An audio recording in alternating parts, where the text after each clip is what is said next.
Okay, so hopefully everybody can hear me okay. All right. Welcome everyone to the Trustman Art Gallery. My name is Helen Popshaw, and I had the pleasure of organizing this show with Michael Zachary and Michael MacMahon, our two artists featured tonight. And before I get started, I just want to thank you guys sincerely for not only doing this fantastic show, but being so generous with your time, especially with our students. So thank you. It has been an absolute pleasure to work with you. And I've been bragging about how easy this install was, because these guys are both professional, or were both. Do you ever stop being a professional art handler? You just put many hats on. So I went to teach my class during install and came back, and all the work was on the walls. It was the easiest install. So thank you. It was truly a pleasure. Our students are going to moderate this discussion tonight. We have 3 gallery and curatorial fellows. Aislinn Doherty, wave hello. We've got Tyler McSherry, and we've got Pat Titan. And I thought that this would be a great opportunity for the students, because they have already had the opportunity to interview Michael and Michael during the installation of the show. So the students interviewed the artist and then produced and recorded audio guides that accompany some of the artwork on the wall. So if you see the QR codes around the gallery, you can actually scan those with your phone and listen to the students speak about the work in their own voices, or read the transcripts that they have written. So I thought that it would be a great opportunity for them to conduct this sort of panel discussion tonight. So they're going to ask a series of questions, and then we will open it up to the audience afterwards for audience questions. Okay, thank you guys so much for being here tonight. I really appreciate it. All right, please join me in welcoming Michael and Michael and our audience students.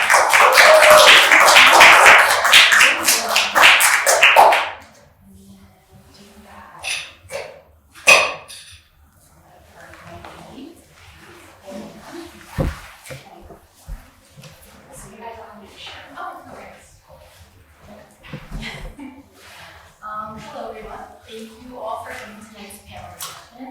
Shadows by Time is the latest installation in the Trustman Art Gallery and features artwork from Michael Zachary and Michael MacMahon. Michael Zachary is from New Hampshire and has a BA from Bowdoin College and an MFA from Massachusetts College of Art and Design.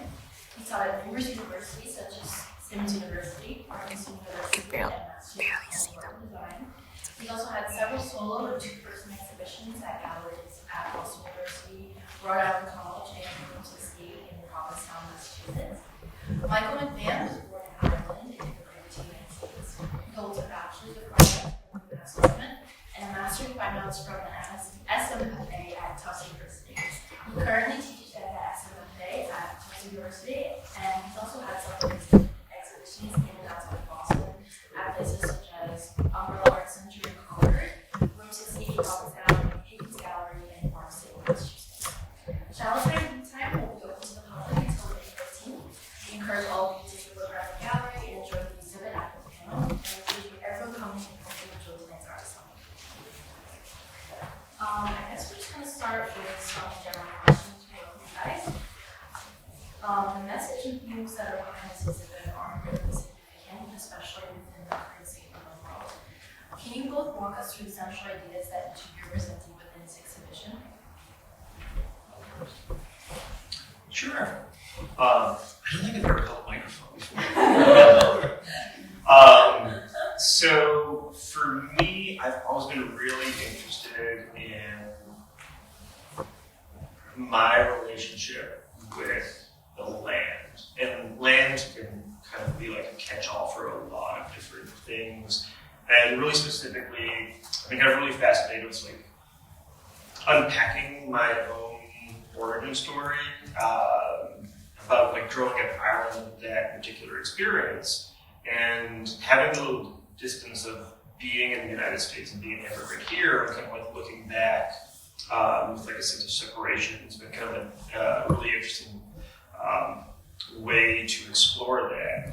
And then one of the things I've always been really interested in is, I think this will probably come up throughout the night too, but one of the things that I'm super curious about, if anyone's ever heard the David Foster Wallace commencement speech, where he was talking about there's two fish swimming down a river, an old fish comes by and says, "Hey boys, how's the water today?"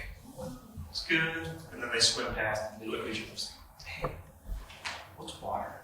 And I'm really interested in the water that we are swimming. And Ireland is a post-colonial country, meaning that it was taken over by the British.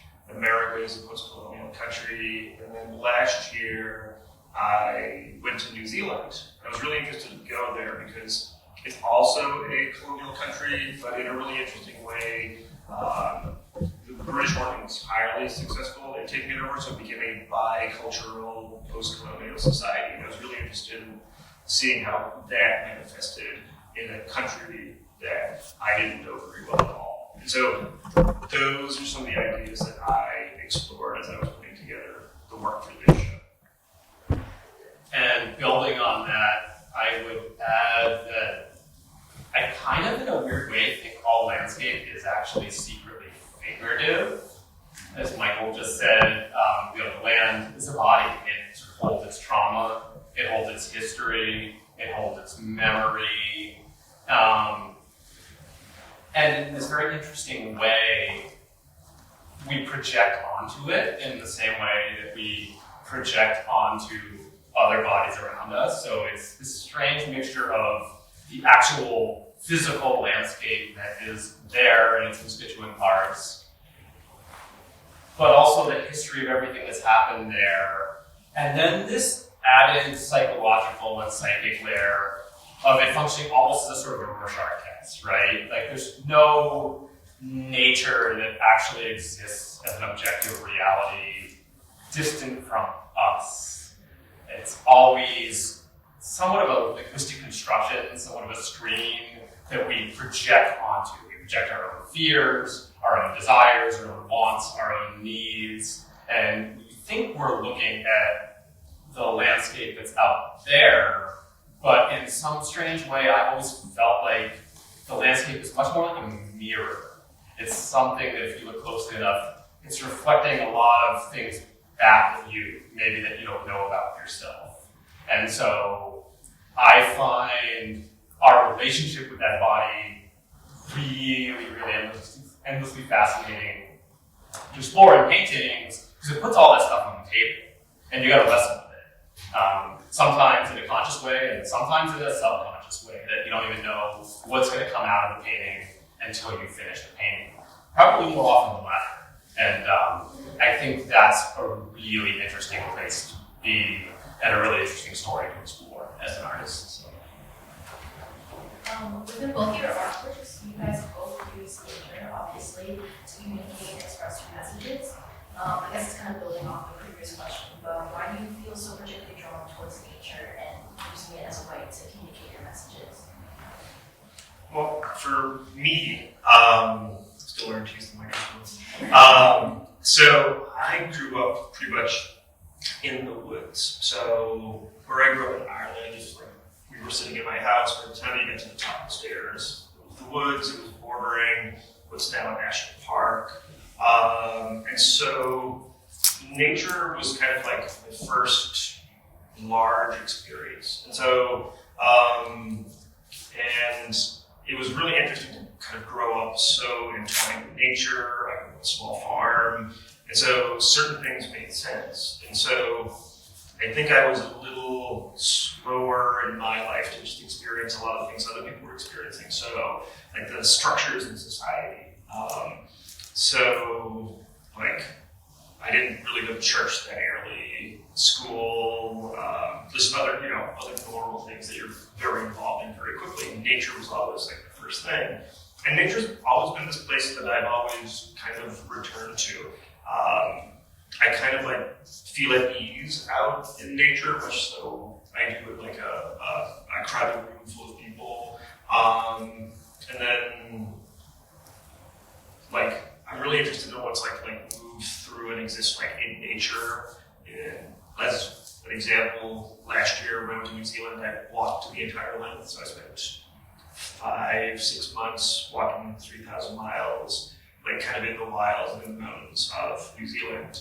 It was, besides like the physical aspect of it, it was very, very comfortable for me to like be immersed in nature in that way. And I think too, nature's complicated, and it's complicated and it's honest, and it kind of lets you ask a lot of questions of it. Yeah, I'll start with that complication point, because I think one of the reasons natural spaces are so important to me, and I keep coming back to them in my practice, is that they're complicated and they force you to navigate in a complicated way. I think so many of the spaces we inhabit and we pass through are organized, logical, boring. They force us to move our bodies and to explore in very expected ways. Right now, we're sitting inside a white cube. There's a hallway going down there. There's classrooms, and all of those things have rules attached, customs attached. It's a certain kind of a maze that you have to move through in a certain kind of a way, and constantly follow the learned patterns that we've all been sort of cultured to have. And that doesn't work when you get out in the woods. Quite literally, visually, everything's broken up. You can't see a horizon line. You can't tell what's figure or ground. You have that sort of dapple forest light of little pockets of color. You don't know what's in front and what's behind. You can't separate one object from another. And you also can't sort of walk blindly through it. You have to be very conscious of your body's relationship and your embodied relationship to the tree, to the rock, to every single little thing that's going on. And I think in my experience, that's always led to a very different kind of navigation and a very different kind of processing. I think it forces us to sort of engage with both conscious and subconscious senses that it's easy to forget about. And, both in navigating that space and then in trying to imperfectly reconstruct it from memory later on, I think it sort of draws things out of me and of us that maybe we didn't know we did. All right, thank you. Our next question is kind of going off of that topic. It reads, the concepts of nature, I would love to see your brand. Unfortunately, I can't. Okay. The concepts of nature, regrowth, and land reclamation are all big themes in this exhibition. To find inspiration for these works, you each took hiking trips, as mentioned, across the country and across the world. How did your experience in these places shape your thought processes when it came to creating these works when you got back home? I think for me, it was such an immersive journey that I think maybe I feel like I'm still unpacking my experience. I was like more or less alone for 5 going on 6 months in very different countries. So every experience seemed like really, really heightened. But for me, I think what really sparked its connection to some of the other paintings in this show. So I have paintings from Ireland, I have paintings from Massachusetts, and then I have some paintings from New Zealand in this show. And some of the things I kept interacting with is I was having these small interactions with people that I would meet, or small interactions that would come up about the legality of the land that I was moving through, became like instantly familiar. And I think like the core of, if I could like sum up the thing that like ties all of my work together over the years, it's the problem of ownership. And then, who owns the land? And even beyond that, the idea of ownership as being like a really complicated, kind of like destructive idea, and how land acquisition and ownership are kind of like the basis of some of our larger problems of inequality that we're dealing with today. And then seeing how that like manifested itself on the other side of the world is such a familiar way to the way I grew up in Ireland. And then seeing like how land ownership and like property development and things like that in Massachusetts here are also really, really big issues. Came up with me a lot. I think one of the things I think about a lot in painting is, this is going to sound really paradoxical, but I've been thinking about it more and more lately, senses other than sight, and really remembering that every single painting is some sort of a distillation or some sort of a translation. Through memory, there's a kind of synthesis, there's a combining of multiple experiences, multiple locations, multiple impressions, and in the gathering process of long walks, of long hikes, of being alone out in the landscape, you're sort of taking all of that and putting it in a basket, and you're bringing it back to the studio, and then you're trying to reconstruct it.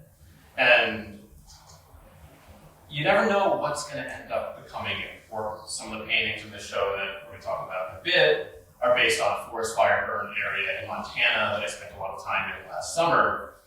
And, you know, obviously the paintings are visual, but a lot of the stuff that became quite important to me in making the paintings wasn't. It was the way you could still smell the ash in the soil and the burned tree trunks, or how brightly the white of the dead trees reflected and was tangled up like a field of bones, or the amount of heat that was in the air because of all the exposed rock and the lack of vegetation, everything had burned away.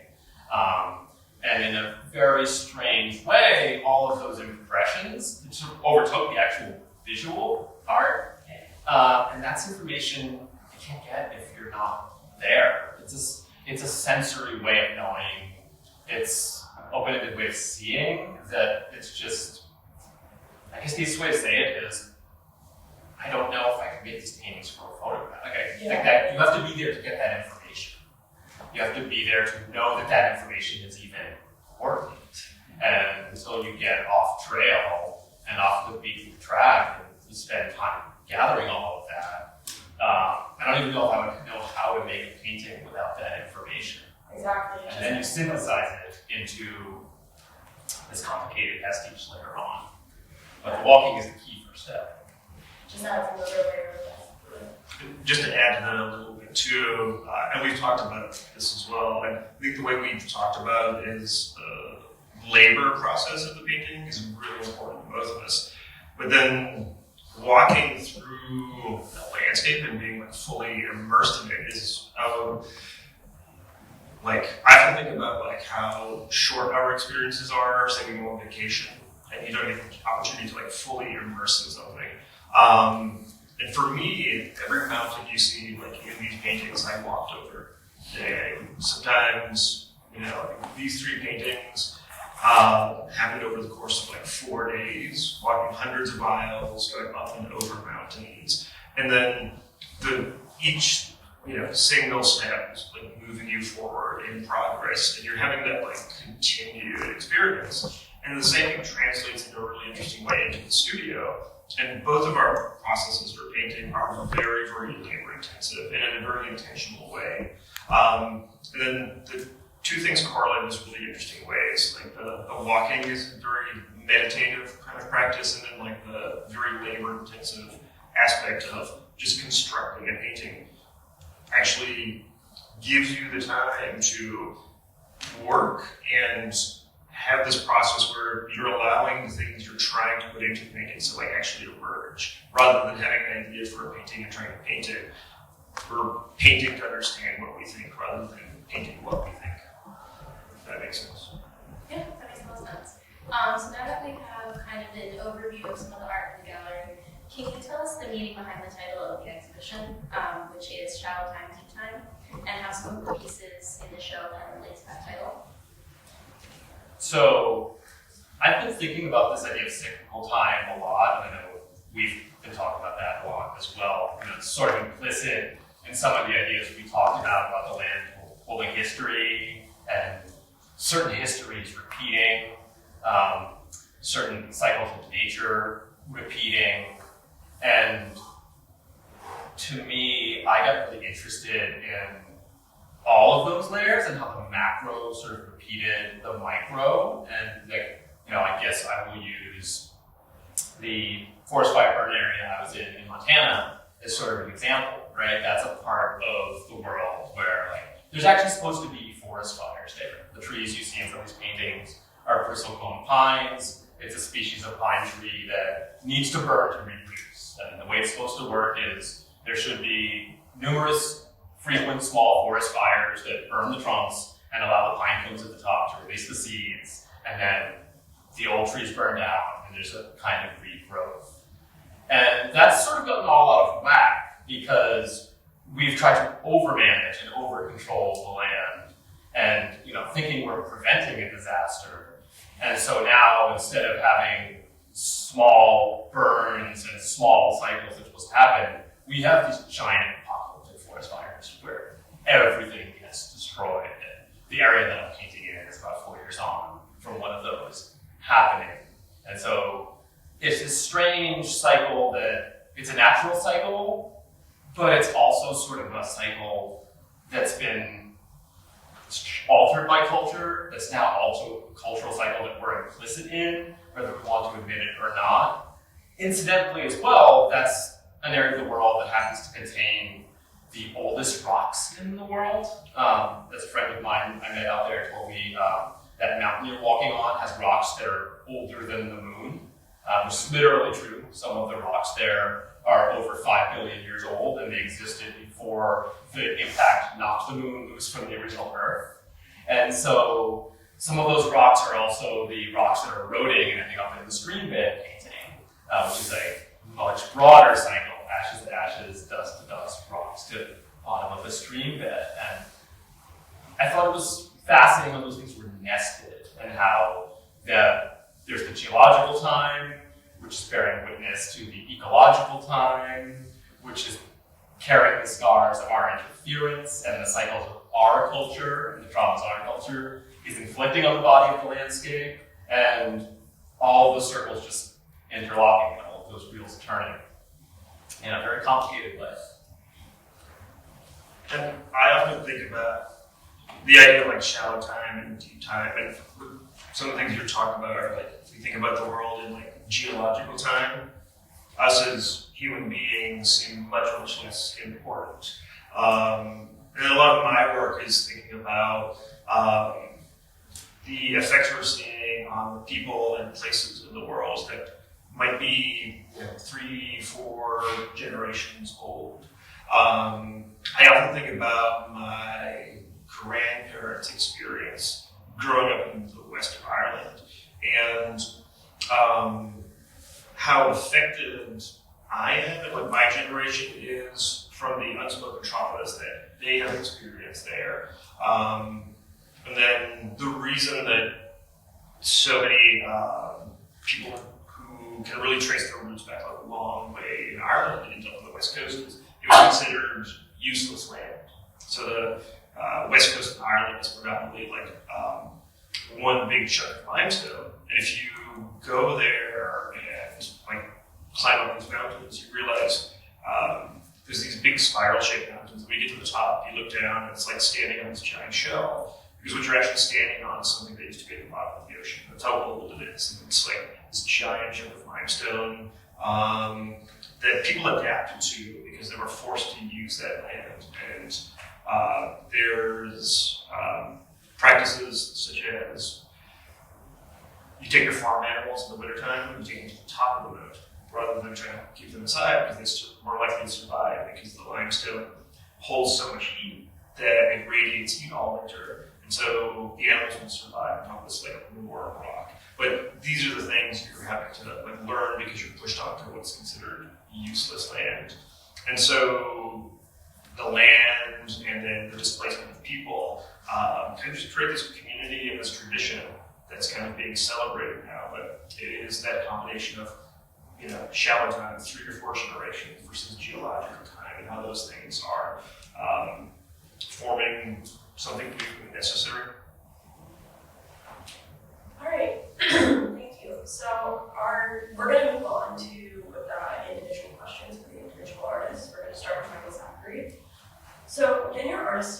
express your interest in replicating color systems used within digital images in commercial printing.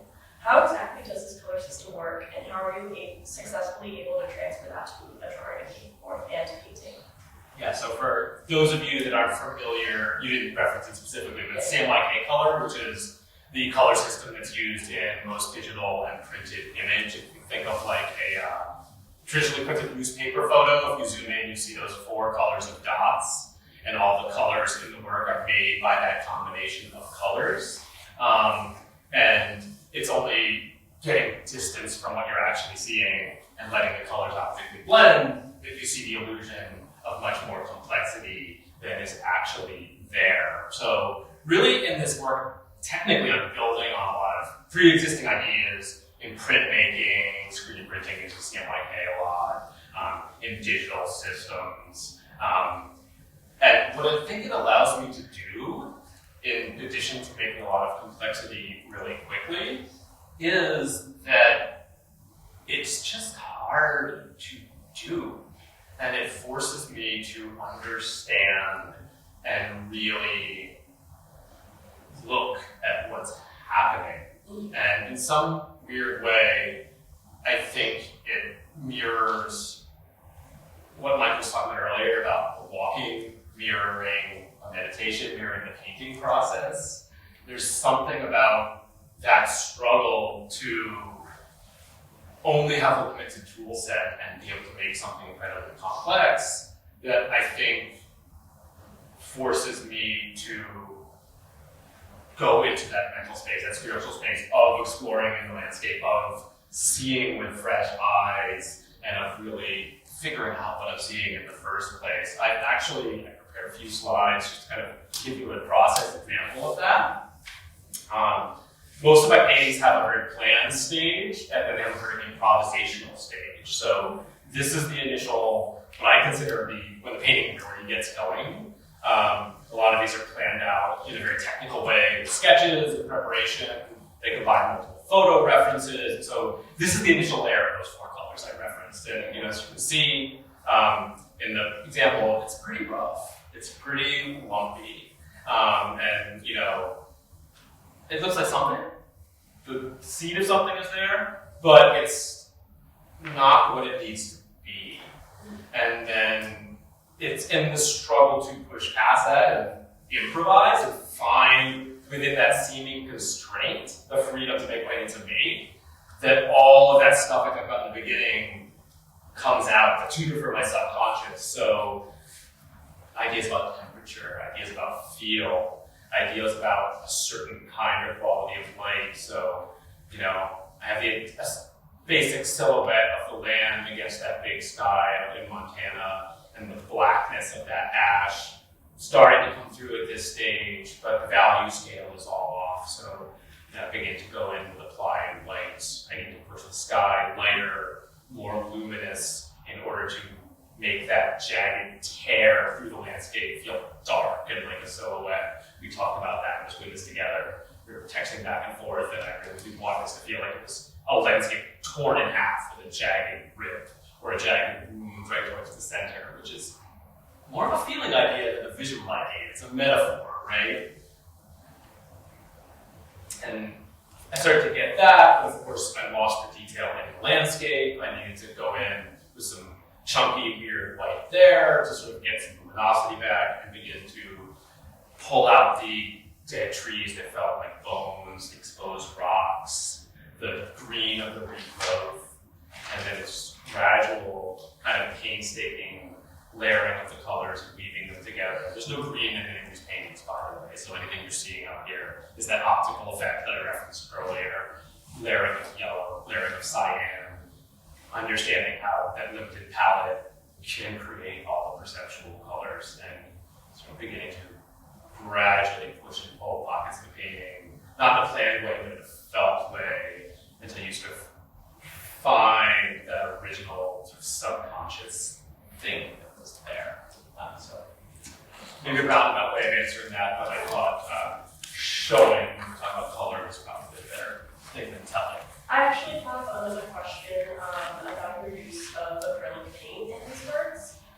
Many professional artists have a preference for oil paint, so I'm intrigued why acrylic is the medium that you chose. What makes it your choice for this canvas? So there's a few things. Part of it, to be honest, is purely technical. It's just when you're layering this much and you're making these many marks, I mean, these paintings would take me 10 years if it was oil, because there's only so much you can do before you have to then wait a long time for the paint to dry. And so because I work so much in layers and think so much in layers, by the way, mirroring some of the more historical conversation about layers earlier, acrylic is pretty well suited for that as well. I also kind of enjoy the idea that it's plastic. It's not in this show, but in my last show, I had a sculpture of some sort of fake foam rocks that was mirroring the Trustman painting. And it was sort of this ersatz nature idea, something that looked absolutely natural until you got close to it. It was clearly a man-made product. And I find that paradox interesting. You know, something about making a real landscape out of plastic, I think in some ways really mirrors a lot of our conceptions and misconceptions about nature and a lot of ways we're kind of treating it right now. Yeah, it feels very meta. I think. Does it? I don't know. Maybe not. Okay. Okay. So the next question is for Michael again. As an Irish immigrant, how does your cultural identity influence your artistic process? And how does anti-colonialist ideology tie into it? That's something else I'll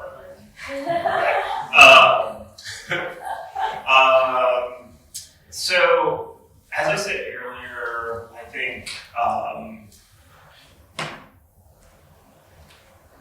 it's a really good question. I have many thoughts. So let me unpack Take your time. quite a few of the things you said. So for me, I think immigrating here, it was like a really profound shift in my life that I just didn't quite understand. In Ireland, where I grew up, and then with my heritage and background in a socioeconomic way,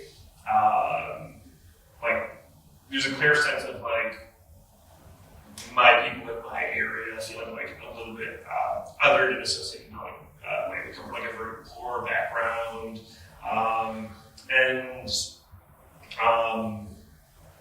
I didn't quite understand how pervasive that was till I came to the United States. And then, this is going to sound really strange, because I'm a pale, pasty, Irish-looking person, but I kind of became white when I moved to the United States in a way where I didn't quite understand the privilege I had just because of being Irish and being white in the United States. Everything just felt a little bit easier, and in my mind, as in I think many people's mind, it's very easy to get caught up in this idea of, I worked really hard, and I really focused on things, and I'm doing this all myself because I came from a really poor background where life was very, very difficult socioeconomically where I grew up. Sort of a little background where I grew up through the 60s and 70s, the main industry that took off in that area was processing oil coming from the Middle East to the United States. The 1970s oil embargo destroyed our local economy.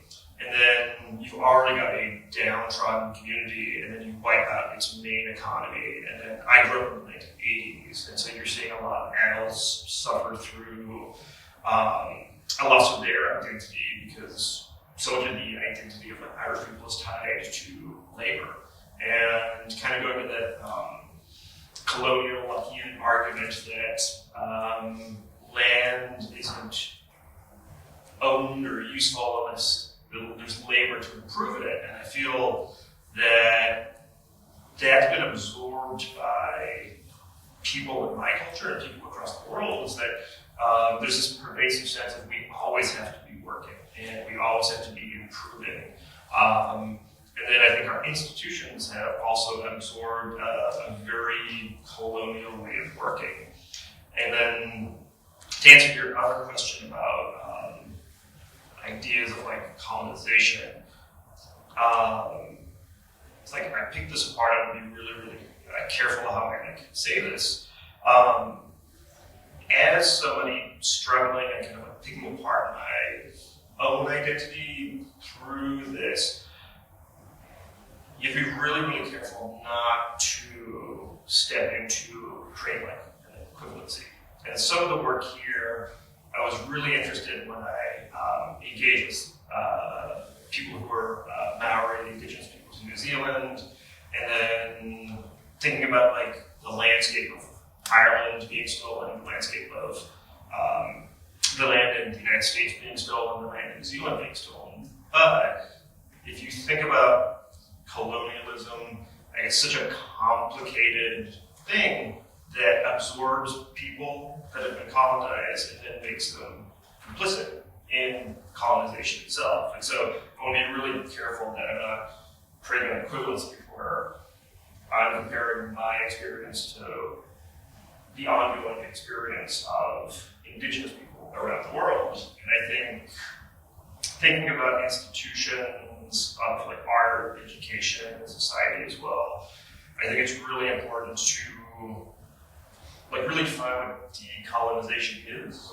And the only way to think about it as decolonization is repatriation of land and life to indigenous people, and that's it. Whereas most of us experience it as a catch-all in institutions, and I often think about this in like a variety of ways. And I was thinking about this earlier today, where I was so excited to come here and like talk about this work. I was really excited to engage with students. I just visited a student of mine at the museum school to see what they're like. I love the classroom so much. I love education so much. Every day I get to show up in the classroom. I'm so excited. Every time I get to talk about art with a peer, I'm really excited. I honestly believe that like, as artists and people involved in this community, what we do is incredibly important. Then I also realized that if I'm thinking about the institution I work in, it's a very short amount of steps before I'm no longer an educator, a teacher, or like, I very quickly become a source of capital within the institution that I work in. And so, you know, a college will have a lot of decolonization tied into its like messaging, but are they actually like doing that work or kind of like using that term? And so I think about all of these things and how I approach the work. And one of the paintings I've done is specifically tied to education and how and education is a wonderful thing. I love learning, I love education, but also it can cause you to like self-other in like really subtle ways. So the painting over here of the daffodil, I just remember growing up in my own education in Ireland, learning the Willie Wordsworth poem, I Wander Lonely as a Cloud. Most people might know this as the daffodil poem. And it's this poem that paints this beautiful picture of this like romantic era landscape, where it paints this ideal scene. But I've talked to people who have had an English-based education system in different parts of the world where they've learned what an ideal landscape looks like, but it doesn't look anything like their landscape. And so their own education is like self-othering. And so, you know, like something that's meant to be like a area of beauty and art can have a very pervasive effect in like how we think about ourselves and our place in the world. And so that's something I'm always trying to look at in the work, and thinking about, going back to my original thing I said at the beginning, like highlighting like what is the water? So that might be a long-winded answer to that question. But Great answer. yeah, I just want to be really careful how I parse that out. I think you did a good job. It's so complicated, it might make you want to flip white cubes over and have them slowly destroyed by plant cells. Okay, this is a question for Michael Zachary. Each of your pieces have incredibly interesting and intricate backgrounds that further add to the messaging behind the artwork. For this particular piece over here, I'll go through the next Karen. You have a really intricate, interesting background with a lot of history in it. So can you just tell us a bit more about the background of this piece and its significance? Sure, that's actually a really good follow-on to some of the things Michael was just talking about. I have a whole series of these autobot remixes, and they came out of another series where I initially started drawing a lot of dead birds. I just, for whatever reason, I've been seeing dead birds a lot in my life, and the imagery really just struck me. It started when I found one particular shorebird, and it was just fresh. It just hit a glass window, and it was right after sunrise. The blood was still warm. I actually felt it from my fingertip, and it was so bright red. And I just started drawing that, and then I started looking for more. And I got hooked because I thought I would be hard to find. Like, how many dead birds are there out there? And it turns out when you start looking for them, there's actually a ton. Cities are basically bird murder machines. And it put me down this whole rabbit hole because, and this is how a lot of my projects start, actually. They start with some kind of a curiosity. And I tend to be drawn for these projects where it's like, oh, well, now I gotta learn about migratory birds. And now I gotta learn about the history and the ecology of what Boston was when it was still a salt marsh. And now I gotta learn about patterns of development and how glass buildings cause birds to die when they go there about migratory roots in the morning. And this small curiosity sort of expands and becomes this larger systematic inquiry.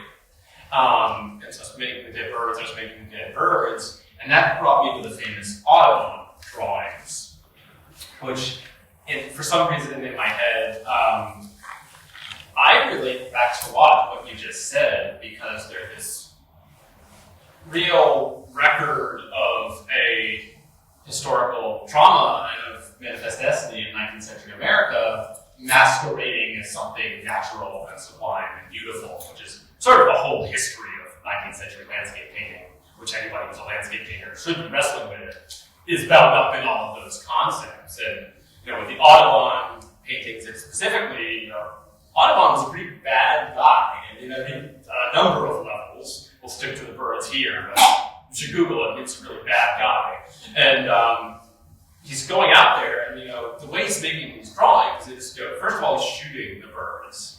He's breaking every bone in their body. He's nailing them to a board in these unnatural positions, literal stress positions for the birds. Then he's drawing them. That's how he gets these sort of strange, evocative silhouettes. And then he's completely reconstructing a fake nature around them to make it look like none of that happened, and trying to erase that history of that trauma to the bird. By the way, also making them one-to-one to try to give them a kind of scientific precision, which I've always been fascinated with. That's why there's such strange formats and sizes, because when he draws a sparrow in the initial portfolio, it's the size of an actual sparrow. And so there's a bunch of them to fill up that giant page, and they're all scattered around in an interesting way. That's why the flamingos and the herons, the necks are always bent down, because he couldn't fit them standing up on the page and have them be one-to-one scale. So there's this whole imposition of his language, his aesthetic, his culture onto the bird, and then completely trying to erase that history. And I think that is just such an interesting and fraught and powerful metaphor for how we construct nature. Like, we construct a mirror to ourselves, and then we pretend it isn't a mirror, and we pretend we don't actually see all the bad things we do reflecting back at us. And so in these, I got really interested in this idea of, like, what if I sort of summoned the ghosts of these birds back? But in a way, just maybe subtly bringing back the brutality to it, acknowledging it more, so emphasizing the silhouette, so it feels unnatural, right? Rather than being at home in the environment, choosing an environment that's a little darker, a little more ominous. It emphasizes how strange and unnatural and brutal that position that bird really is in. And just really kind of like revisiting that history and like trying to summon ghosts is the best way I can put it. It's an angry ghost of a heron that's come back to haunt us in some kind of way. Come back to haunt me. Yeah. Because, all of these processes Michael and I are describing, like, we're complicit, we're doing the same thing every time we make a painting, right? Every time we make a painting, like, we're bringing everything and all of our baggage to that painting. And, there's some way in which I am always kind of trying to think about, like, who am I making this landscape and why do I need to see it in this way? Why do I want to see it in this way? And what language and what history and what learnings that come out of, and should we be questioning where that came from? So, a simple verb can go along with the answer, it turns out. We're both good at that. All right, so this will be the last question from us before we open it up to the audience. But for you, many of your pieces in the show utilize a disintegrating flag kind of overlaid on the painting as a way to add to the messaging. Can you talk a little more about the process for this, and how do you decide how much of the flag or how little to include in each lyrical piece? So, picking up on something Michael said about most of these paintings are inherently made up and fake, even though they're like based on like real imagery. And there was a couple of things I was trying to do as I was putting the landscapes together. And then, so we talked about earlier, like rather than thinking of like kind of like ideas and concepts for the painting that we talked about, oftentimes I'm just thinking in terms of how paintings function in themselves. This like wonderful process of making their own internal logic. And then, like, if looking around like all of my paintings, like they're a little heightened, but like you can kind of accept them as a reality because they feel cohesive within themselves. But they're all just real places, totally made up in color. And the thing I started with was I wanted to stain them in a way where you would just accept it. So every painting has an abundance of purple in them. And I had this idea, and oftentimes when I'm in the studio, if I have a weird idea, I'm just going to lean into it and see if anything fun happens or exciting. And so I wanted to get as much purple into these paintings as possible. My idea for that was, if you melt it down like a British flag, the blue, red, and white, you end up with this like purple color. And so I just wanted to stain the landscape with purple. And in a lot of my work, and I'll flip through some of it here. So you start seeing here that you have this landscape painting on the left, which is covered in braille. And one of the things I've always tried to do in my work in a variety of ways is, in a sense, deny the landscape. If you look at a landscape painting, you can draw it into the distance. And then, as Michael was talking about earlier, that sense of like where the use of landscape painting and manifest destiny and this idea of like vast empty land. And so, as you can see there, close up on the right-hand side. So I covered these particular landscapes in braille, and then let's see. So I've always been trying to just break the landscape, that easy access to an easily accessible and visual landscape. Even these paintings here, where I'm like literally completely covering them up with this like grid-like process. And here it is I started painting these right after I became an American citizen, and I just remember that period of time being kind of like a nebulous legality for a really long time, and then having like my citizenship. It was, it kind of reminded me of when I was a kid, I used to help train horses. And because I was a poor kid doing I was giving me the most troublesome horses to deal with because they weren't worried about me getting hurt. And a horse I had to deal with had been locked away indoors for too long in its life, so it was afraid of the outdoors. And it would just freak out with all of this potential freedom was out of the stall. And I had this like overwhelming feeling of paralysis becoming a citizen because I didn't know what to do with myself because I could technically kind of do anything. And so the grid is actually all of the solutions to a maze that just become like another maze and a grid. So even with all of the solutions, you're still kind of completely lost. And so, in a way, I've always been trying to find something to put between the viewer and the landscape in a variety of ways. And then I started thinking more recently when I was doing this work, I don't know if that was functioning as well anymore. And so for these pieces, what I wanted to do was have something clearly obvious between you, excuse me, you and the landscape, but something you'd accept really, really quickly. So, excuse me, this painting back here, I wanted to emulate this sense of leaves falling. Over here, I was trying to emulate the sense of like snowfall. The one back there, the sense of the noonday light coming down, like refracting like on the landscape itself. And so here I wanted to have the viewer accept it a little more quickly and create this sense of like complicity in just accepting a landscape that is intentionally strange very, very quickly. Thank you so much for all your answers. I think it really adds to the impact of the show. And I want to open it up if anybody has any questions. I'll pass them over.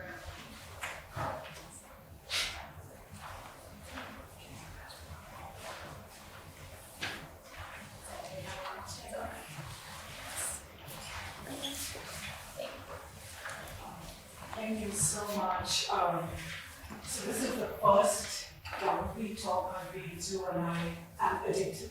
I think I would always do this because it's so wonderful to hear how you think about the art and how you create it, and it's just fascinating. So thank you, both of you. Both of you talked about the feeling of being in a place where you're recreating something, and I'm assuming you'll sketch things and you put things in your memory, etc.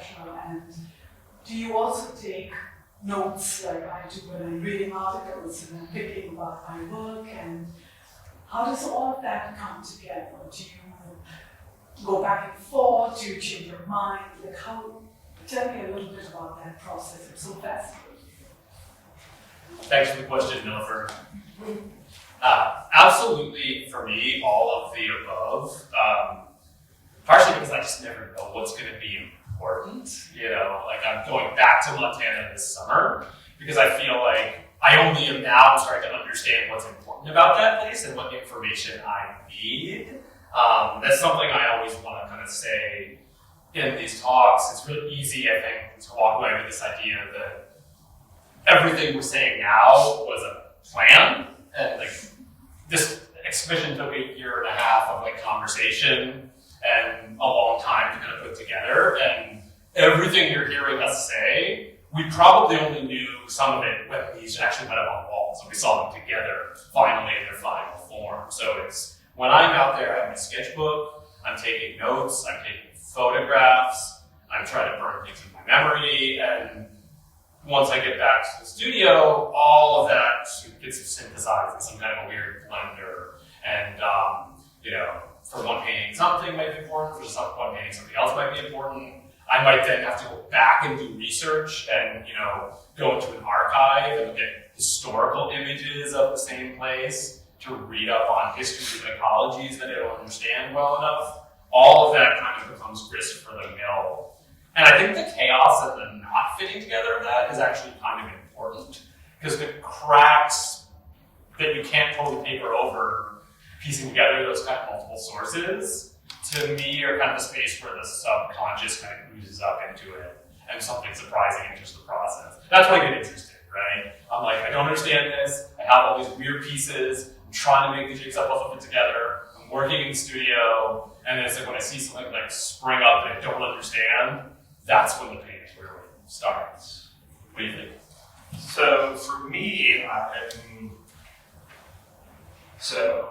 sometimes I'll keep a diary, and it will make no sense to anyone else besides me. It's like very meandering.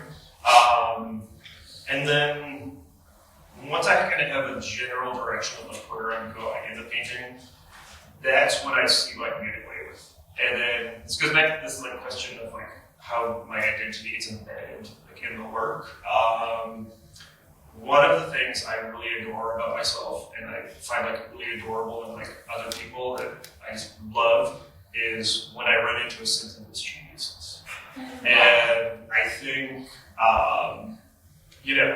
like I've been kind of attacking my own mischief, because I grew up in a very mischievous culture. And then it took me a long time to really realize that, like, oh, mischief is something that emerges in places where people don't have a lot of agency.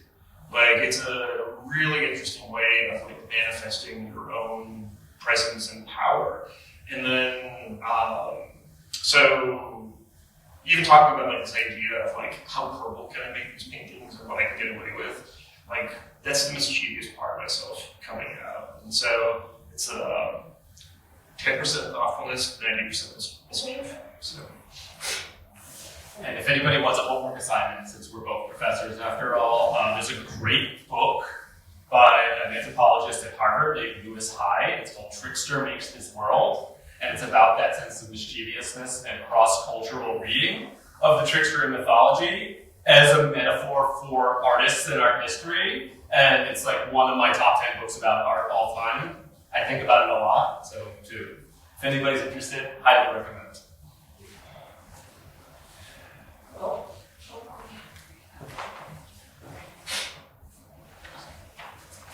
This is sort of bridging off the last question, but it's specifically for Mikey. And I was wondering what your process is to take information back from the landscape. I know that, photographs and drawings were mentioned, but if you're living in the wilderness for 5 or 6 months in New Zealand, what did it actually look like? The collection of information, drawings inside sketchbooks, carrying them on your backpack, and how were you able to live with that material, on your person, I suppose? And did it get influenced on your travel throughout the landscape? Like, would you ever go back into a drawing and change it with a new landscape? Because you talked a little bit about them being pieced together from multiple sites. So, I suppose that's my question. It might be odd to hear. I very rarely draw. And then when I did start that journey, I did have big plans. I had some notebooks. It took maybe 3 days before I got rid of all of it and mailed it home. Because you're carrying everything you need on your back, and your body hates you. But no, I do a lot of writing, and I find that all of my actual visual work takes place in the studio. I used to do playing or painting, and it started becoming more like a sport to me. So I gotta get this painting done in an hour, it's windy, so I enjoyed it while it was playful, but when I'm in the studio, it's, the door's locked and I can kind of do, imagine, create any weird things I want. And then I'm sure eventually someone's going to ask me about the rabbits in the painting over there.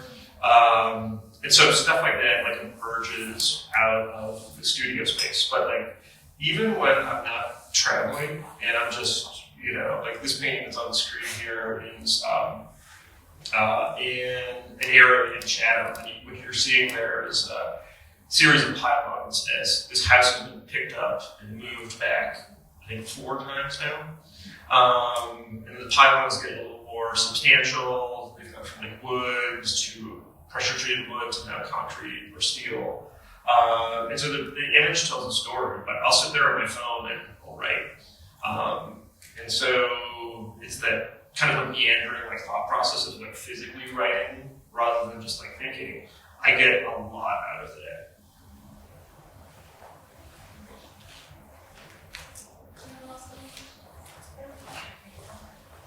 Hi. I guess this is for both of you. When you're hiking, and especially thinking to the hike in New Zealand over like 5+ months, I'm imagining so many scenarios that you're going through alone during that time. So what images from that long period of time are then able to make it to a painting? I'm wondering how, and I know these are kind of like imagined in a way from like composites of things, like an image, like a painting like that, or like, are those, like, did something happen in that space for you, or was it the story of the space specifically, or what ends up bringing that type of like visuals to the painting? Yeah. So, memories are a really funny thing, and I'm still surprised at the memories that like pop into my head. It's really funny. Like odd things that I'll remember will like really like fill in the whole scene. And then you'd think that like the stuff I would remember would be like on top of a mountain, and I have a few of those like really great memories. But then this particular scene right here, it was sunrise. I had camped alone on the right-hand side of that river. It snowed all night. The snow only collected on the tops of the mountains. It's a perfect line above a certain height. And then the rest of the night it just poured rain. And I should have crossed the river the night before. You have to be really careful crossing the rivers there because you're alone, you can get hurt. And that's the coldest I've ever been in my life. And it was a glacial runoff. And so what was happening was the rain had caused a runoff where it was microscopic glacial silt. And this might sound a little gross, but also good advertising. Anybody who knows Darn Tough Socks? For us New England residing folks. And I did wash with quite a bit anytime I got near town. But this was about 2,800 miles into the journey, and my Darn Tough Socks, a single pair of like hiking socks, had lasted this entire time. The river literally chewed them off my feet inside my shoes, it moving across that river. And I got out and I was just like, why did my feet feel weird? And I took my shoes off, and I was like, the bottom of my socks looked like the Flintstone feet, because they'd just totally been cut away by this like, almost like you sandblasted the socks off your own feet. And it was such a, like, I was giggling. I was like completely alone. Like if anybody had been in, it's like, what is this madman doing? Giggling, looking at his feet at the sunrise.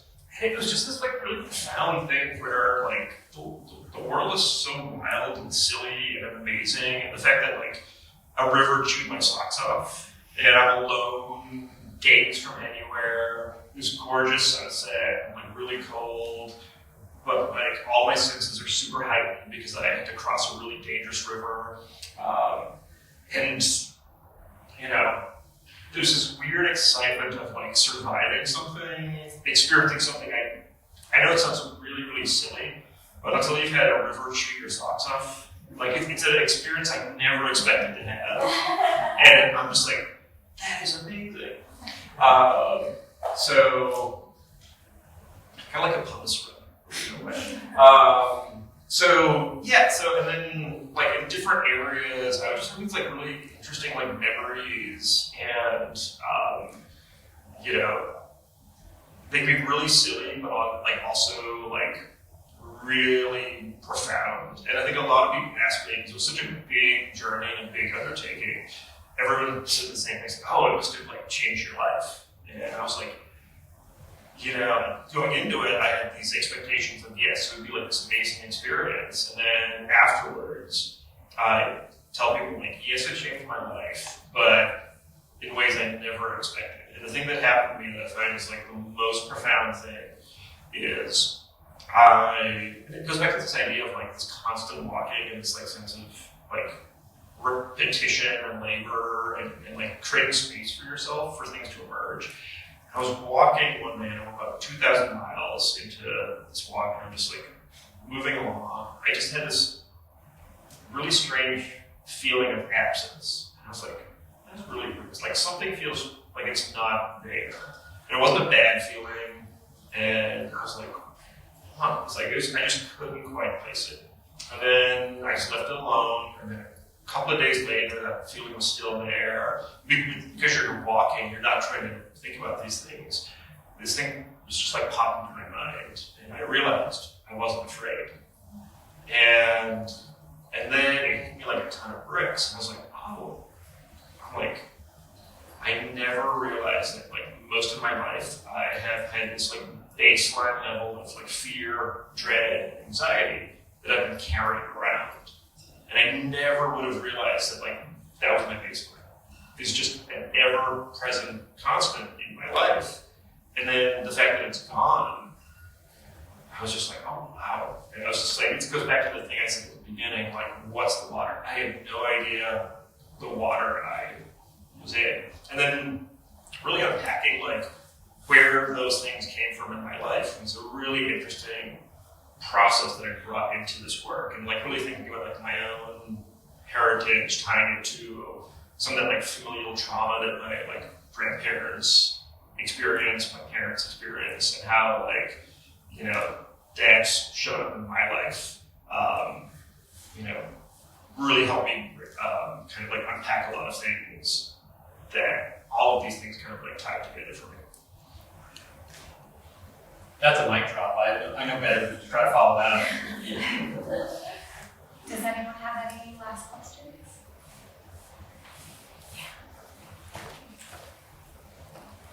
Sorry, I wrote this down.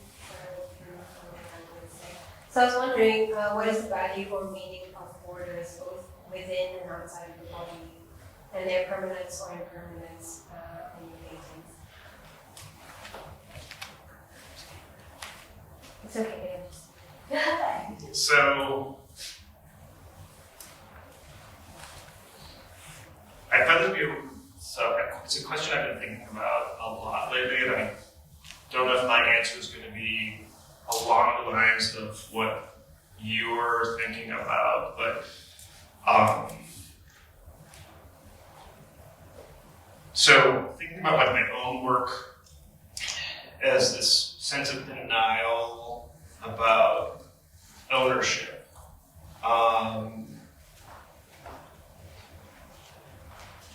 Like what I mentioned earlier, you're thinking about like decolonization. Only way to think about decolonization is repatriation of land and life to indigenous people. And then you say that anywhere, even people who are very, very like left and liberal leaning, it's going to fill you with a little bit of anxiety. Because the first thing you're going to think about is like, oh, what do I lose? And, and then the fact of like that idea of repatriation of like land and life to indigenous people immediately creates these very, very difficult conflicts in everybody, even if you're really supportive of that idea. And I think a lot about many of the things that we've been seeing in society now, the fear we have for our friends and neighbors in relation to like immigration and ICE. I live around and work near like a large community of people who have very gray area legality, and you can just see like what the fear and anxiety is doing to them. We can see it like in our students, and I know a lot of the stuff I talk about in my work are very, very difficult topics. They're difficult for me to talk about. If we're thinking about like decolonization and some, like one of the things that I'll be the first to say is I'm still learning and I'm still being surprised at like where my blind spots are and how they show up for me. And then, but at the same time, like one of the things that I think is really, really important to me is I'm so in love with the world. Like I love the world. I love the people I meet in it. But one of the things that's super important to me about like you care about something, that's the thing you have to like, really look at honestly and be critical. You can't love something and not be critical of it if you need to be. And I often think about this idea of borders in a very broad sense, but then how do I bring it back to thinking about how that exists in like a smaller sense? And I'm sure everyone in this room is dealing with people you love and care about who moved in a very right-leaning direction. And it's very, very difficult to talk with people you love and care about who have moved in a political direction that seems in the complete opposite of everything like you believe in. And I'm always trying to find ways to think about like this, like how to talk to people that you genuinely care about and find like common ground so we can have a dialogue. And I often try to think about like, what is their motivation for like leaning in particular ways. And it goes back to this idea of borders. I think when you create like a sense of like limited resources, scarcity in the world, you start building fences. You'll do it, you'll lock your door, you'll build a fence around your house, you'll feel it's necessary to have like a border around your country, and you'll be fearful of, diversity, change, and it goes back to this idea of like the structures we're inhabiting are at all times trying to make us complicit in like modern forms of colonialism, which is basically, capitalism and like wealth disparity. And using like fear to do that is building borders in our lives in like large ways and small ways. So I just rambled for like 10 minutes, but it's the best way I think that's come up for me as I'm thinking about it. And then I think too, going back to the idea of being critical of the things we love. And as I said before, I love education. I love being in the classroom. I'll be the first one who's like critical of an institution, and I think all of us being really critical of the things that we're involved with, coming from a place of like care and love that we want to see improvement of those institutions, I think is a really important part of how I'm engaging with the world right now. I'll take it a totally different direction. I'm going to get existential with it.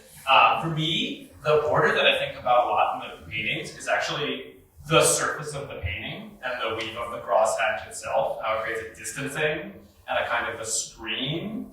I often relate it to kind of magical realism, like 100 Years of Solitude idea, right? The idea that like we can never really fully know what's actually out there. We can never really know the landscape, the body of the land, the body of the person, another experience, without projecting our own shit on top of it.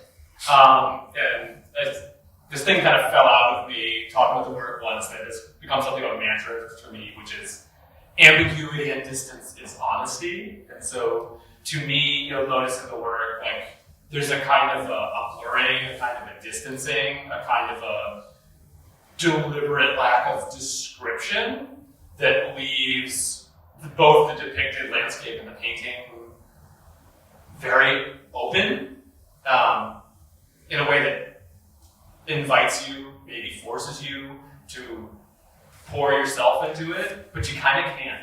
You can never get through that surface. You can never get to that screen that's superposed that's holding you back. You can see it out of the corner of your eye, and you can decide how you position yourself relative to it, but whatever's behind that screen and that border of the surface is going to have its own space, and it's going to remain eternally distant from you and have its own internal life that you can never really know about. And I think about that border a lot in my process. So I think about, you know, whether I'm painting the birds, whether I'm painting a figure, whether I'm painting the landscape, which is really kind of all a figure anyway. It's sort of like, above anything else, I just kind of want to preserve that mystery in that space for it to have its own life that we will never kind of know and maybe can only completely get at, which is maybe speaking to some of the same things that you just spoke to, I'm not sure. But that's the border I think about a lot. Anybody else have any other questions? Thank you guys so much for coming out tonight. Please give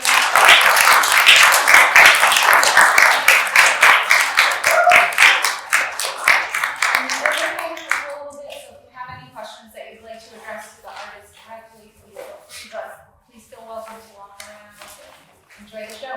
Thank you so much, everybody.